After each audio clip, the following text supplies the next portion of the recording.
it's Emmy Speens, and today we are discussing the implosion of Annapurna Interactive. Go read the report by Jason Schreier. I will tweet the link. You should definitely read the whole thing because it is an intense, insane read. According to Jason Schreier's incredible reporting for Bloomberg, Annapurna Interactive, publisher of games such as What Remains of Edith Finch, The Outer Wilds, and Stray, walked out.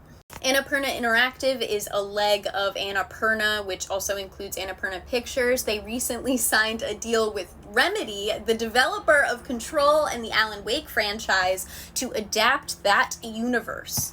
Megan Ellison is the daughter of billionaire Larry Ellison, co-founder of Oracle Corp., a company that does stuff in tech that I don't understand. Animation division of Annapurna Pictures is actually responsible for Nimona. Nimona was like a minor critical hit on Netflix. Annapurna is also known for this stellar reporting by People Make Games. Go subscribe to their YouTube channel and their podcast, please and thank you, where they were quoted as saying, "Strong personalities are needed to make games." Keep in mind, that's in response to employees describing toxic work conditions.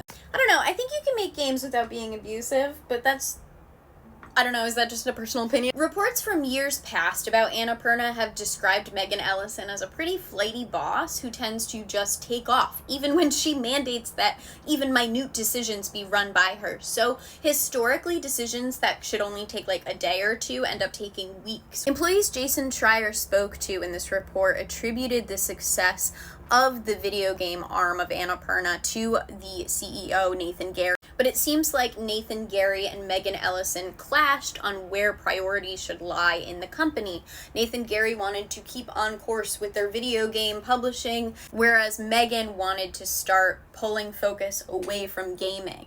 The video game division felt like their successes were essentially paying the bills for what they describe as mistakes. Ultimately, these employees that would eventually walk out on September 6th started negotiating with Megan Ellison to spin off Anna Interactive's video game division into its own entity.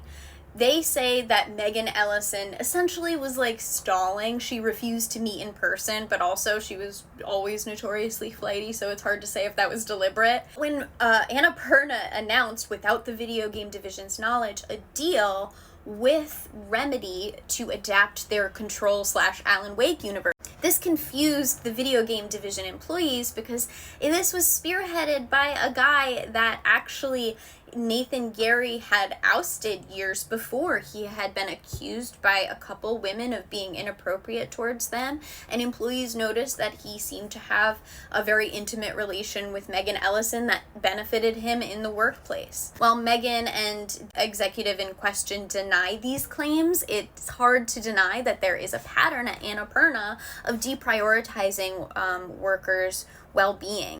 Even here, it seems like Annapurna is just being petty for petty's sake.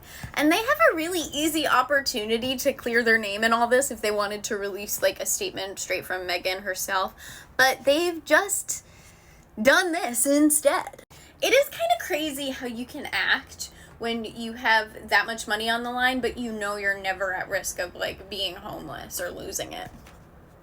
A week before Jason's report, Rebecca Valentine wrote for IGN about Annapurna's internal turmoil. Here's just a little summary of how Larry Ellison, Megan Ellison's billionaire father, has stepped in previously to keep Annapurna, and specifically Annapurna Pictures, her little pet project, afloat. And yeah, like, it's great that these people didn't have to lose their jobs. That's fortunate, and I would never begrudge someone for taking advantage of a lifeline like that. However, leaving her business to largely run itself during the height of the pandemic, she essentially abandoned her employees back then, and then came back and started making little power plays over the person that kept them afloat that entire time. That's a little gross to me. I'm just saying. Her friend got accused of sexual harassment by a couple women. Eventually, that guy was pushed out, and she disappears from public life. One of her first acts when she comes back is to bring Hector Sanchez back into the company, the guy that made people uncomfortable. To me, that reads like a power play against Nathan Gary, the guy that pushed him out, you know? I don't know why you would bring back people that are making your employees uncomfortable. I want to give everyone the benefit of the doubt, but it's hard to give someone the benefit of the doubt when they do shit like this. And again, make snide little comments. The whole situation is a baffler, which apparently was one of Nathan Gary's favorite expressions, like this. Truly just seems like a mean-spirited, entitled person taking advantage of the success that her employees and other people have basically handed to her on a silver platter. The company as a whole was thriving when she took a hands-off approach. It seemed like when she needed injections of aid from her father, it was because of her film projects languishing. Megan Ellison basically promised that she would start negotiations for the entirety of the staff, including Nathan Gary, to come back. But as an independent offshoot of Annapurna, these negotiations, while the video game division came back to work for the most part and did their jobs, these negotiations were happening strictly over email. But that was because Megan Ellison continuously refused to meet in person. She denies this, but I don't understand what motivation the employees would have for stalling negotiations. That doesn't make any sense. And then when the news of the Remedy collaboration with Annapurna Pictures came out, then Megan Ellison changed the terms of the deal. Everyone except Gary could come back, but they would have to be cool with the idea that not only was Hector Sanchez previously ousted for making women feel uncomfortable, they would have to be cool with his continued involvement not only in the company, but spearheading this huge project. Negotiations basically stalled at that point. That is when workers walked out. This was an entire staff of 25 people. They did try to pick up negotiations as a unit after that, but Megan Ellison declined to respond and actually reached out to another publishing company.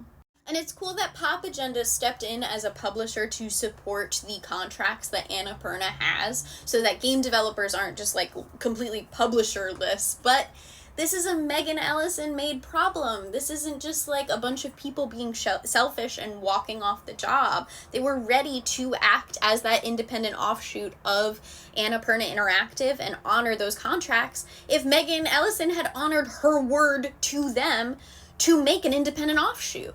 She chose to slow down talks and basically stonewall them until she was in a position where she could say, okay, actually, I have a completely separate publisher and we're still going to move forward with these things as I want them. You can work under my guy, Hector Sanchez, or you can kick rocks. Whereas just a couple months prior, she was telling them she was willing to bring back everyone and Gary. That's a little sick.